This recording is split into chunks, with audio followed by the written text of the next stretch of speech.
Salut à tous, on se retrouve à la date du 23 mars pour parler de plusieurs faits historiques. C'est parti, on y va.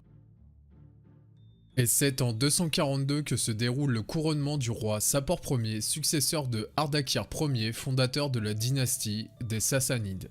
C'est un chef redoutable et cruel qui prend la tête de l'Empire perse. Il mène des guerres victorieuses contre Rome qui est à ce moment-là en pleine crise. En 244, il repousse l'empereur Philippe l'Arabe et enlève à Rome l'Arménie et la Mésopotamie. En 260, il bat l'empereur Valérien près d'Édesse et le capture ainsi que, dit-on, 70 000 de ses hommes.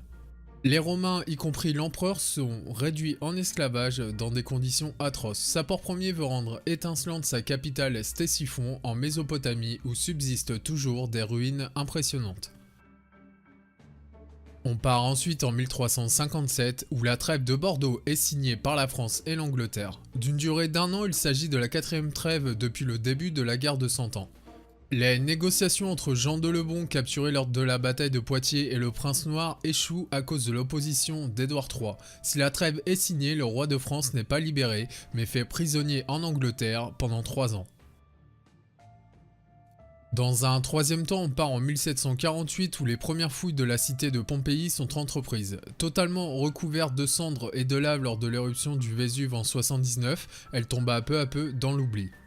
Ce n'est qu'au cours du XVIe siècle que ces ruines furent découvertes. 10 ans après les premières recherches effectuées sur le site d'Herculanum, Pompéi devient à son tour le centre de toutes les attentions.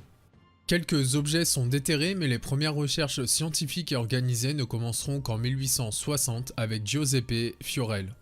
Les bâtiments seront alors classés et figureront sur un plan précis. On commencera également à extraire et reproduire les corps conservés des victimes. Ces découvertes provoqueront un engouement démesuré pour l'archéologie et l'Antiquité. Les fouilles se poursuivront jusqu'au XXIe siècle.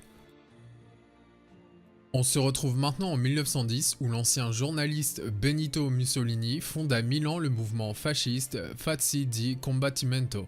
Le groupe paramilitaire composé essentiellement d'anciens combattants de la Première Guerre mondiale entend fédérer tous les mécontents contre le régime libéral et parlementaire italien.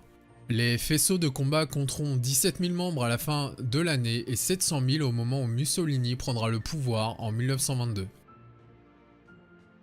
On termine en 2001 où la station Mir qui tourne en orbite à 220 km au-dessus de la Terre se désintègre en entrant dans l'atmosphère. Mise en service en 1986, ce symbole de la conquête spatiale soviétique était arrivé depuis longtemps en bout de course. Sa longévité à la base ne devait pas dépasser les 4 ans. Plus de 1500 débris, dont certains peuvent peser jusqu'à 700 kg, retombent dans l'océan Pacifique Sud. Sa descente sur Terre est un vrai succès. Et voilà, c'est tout pour aujourd'hui, j'espère que cette vidéo vous a plu, n'hésitez pas à laisser un commentaire si vous avez plus d'informations sur un des sujets, et moi je vous dis à demain pour de nouvelles histoires en 2 minutes.